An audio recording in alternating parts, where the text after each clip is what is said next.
Hindi ko alam ha kung ako lang ba ang nakapansin o matagal na ba to o ngayon lang ako nakatry na ganito ang nadatnan kong itsura ng NAIA Terminal 3 sa labas, no?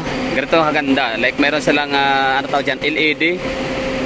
Pero hindi pa sa billboard, no? Kasi pa ano siya, no? Paikot. Kasi madalas kasi ako bumabiyahe dito sa Maynila. Lagi, no? Kumbaga araw, no? Most of the time. Pero ngayon, first time ako na, ay hindi ba first time, pero basta hindi ko to first time na lumapag ng NAIA na madaling araw or gabi or madilim.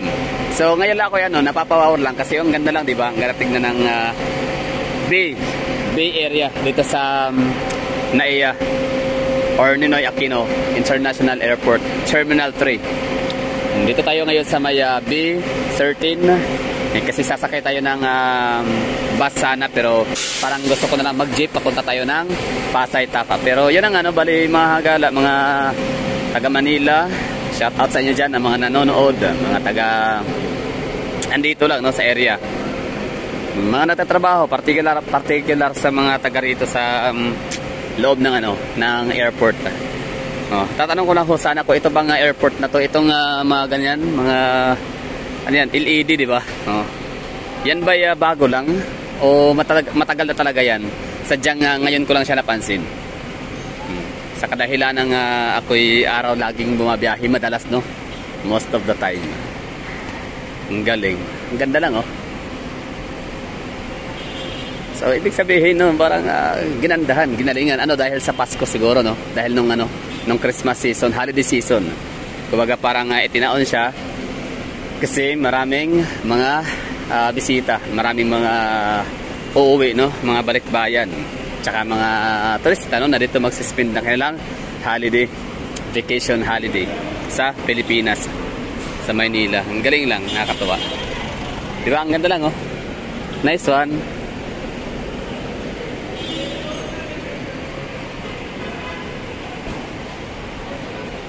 Sana lagi, no, ganyan, no. Tsaka sana lahat ng ano, lahat sana ng poste lagyan ng gayan yan para naman sana ay mas lalong liliwanag, no, mailaw.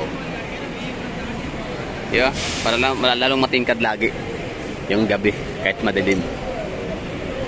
Kakalapag lang ho natin, galing ho tayong Davao City. Ito yung itsura, ganda. Ang sarap maglakad sa ano, sa gitna. Galing. Diba sa pagkalabas mo, bubungad sa iyo yan, eh. Ang ganda, no? Maliwanag, mailaw.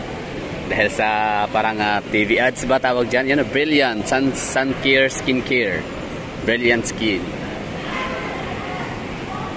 Ayos. Tapos meron pang ano dito, black coffee sa labas. Ang galing, no? Bago to, mga hagala. Wala to dito, so ang laki na pala. Ang laki na pinagbago. Hindi, may pinagbago lang. Hindi naman ganun kalaki. Ganun pa rin naman, same as usual, no? NAIA pa rin. NAIA is NAIA. Terminal 3 is Terminal 3 pa rin siya, no? Nothing's changed.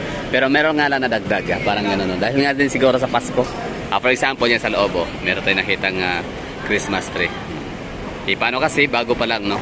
Bago pa lang natapos yung ating Christmas season. Nakakatuwa. Nice one. Ayos. Black coffee. Kasi, nga pala, shout out sa mga nanonood dyan ng mga taga Los Angeles, California, USA. Meron kasing YouTube, vlogger, no? Social media personality na si Mick Yatros. Itong si Mick Yatros ay taga Davao yata siya, Davao City or taga Digo City. Basta Mick Yatros is kapatid siya nung membro ng hashtag sa ABS-CBN na si Wilbert Ross. I don't know kung kilala niyo sila, pero susubukan ko lang. Mali natin ma-recognize niyo, no? Or kilala niyo rin.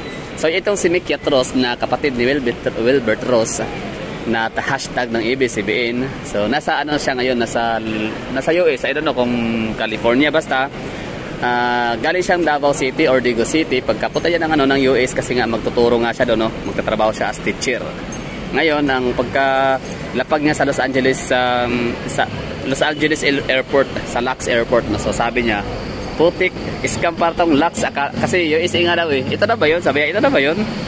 Los Angeles, California. Ba't parang NAIA lang yung airport, yung tinutukoy niya. So parang na-scam daw siya kasi nag-expect talaga siya na parang bunggang-bungga na talaga yung yung airport sa labas. Kasi nga daw ay US, no? USA. Pero yun pala, parang ano lang daw, parang Paranaque. Parang naiya.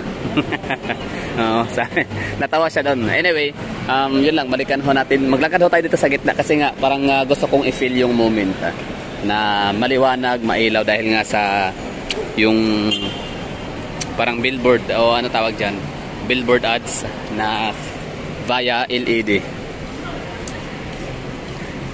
Dito tayo sa gitna maglakad. Nice one, galing. O nga pala, time check, it's 6:12 no ng umaga. So as usual, tayo'y masipag. Di naman ako talagang tipo sa tao na bumabiyahing laging may dalang mga malalaking bagahe, no. Ano lang, hand carry lang talaga tayo always.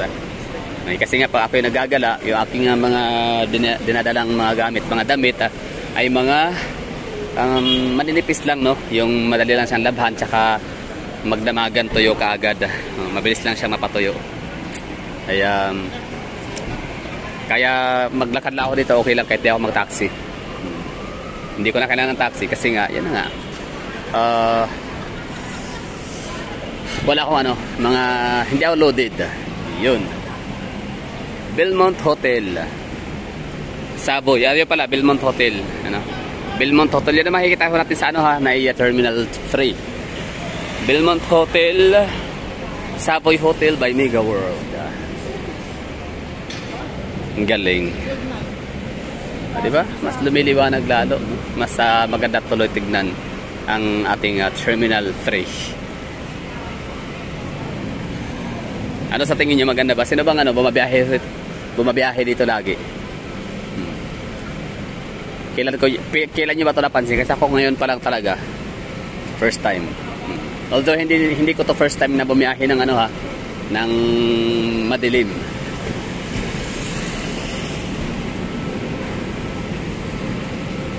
Pero ngayon ko na siya napansin.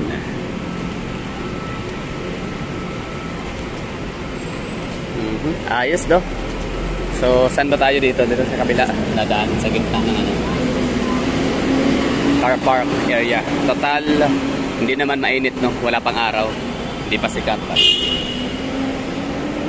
O yun, Terminal 1, 2, 3, and 4. Pwede kayong sumakay dyan. Para sa yan, no?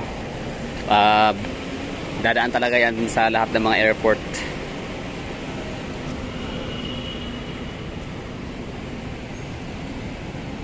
Alright, good morning Manila. Ang ganda na ng airport ngayon. Ditong Terminal 3 kasi may mga pailaw nga sila. Ibig ko sabihin na meron silang LED na mga ads. Nagbibigay ilaw yan, liwanag. Nice one. Ano yan? Pag may-ari ba yan ni Brilliant Skin? Kasi siya lagi yung naka-ads. Sana maglagay din yung iba. Ano ba kalaban ni Brilliant Skin? Sikat yan si Glinda de la Cruz, diba? Ayan si Rose Martan. Hindi pala, yun day. Galing, no? Stig. Relax pa ka, modern, diba? Pag ganyan yung makikita ko natin sa airport.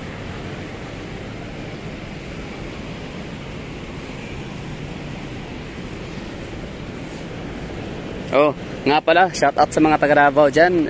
Since andito na naman yung abang lingkod na si Gala sa Maynila, baka ho kayo mayroong request dyan na pwede natin i-vlog, no? Ano sa tingin nyo? Ano kaya pwede natin i-vlog dito sa Manila, sa Maynila, sa Kamaynilaan? Ano kaya pwede natin i-content? Try nyo na i-request at susubukan ho nating gawin.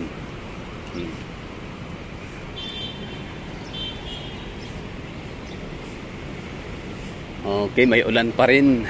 Kaya pala, madilim. Kahit pa, kasi in-expect ko alas 6 na 6:15. Pero makulimlim pa din kasi nga pala ay may ulan. So, ibig sabihin itong ulan na to ay nationwide.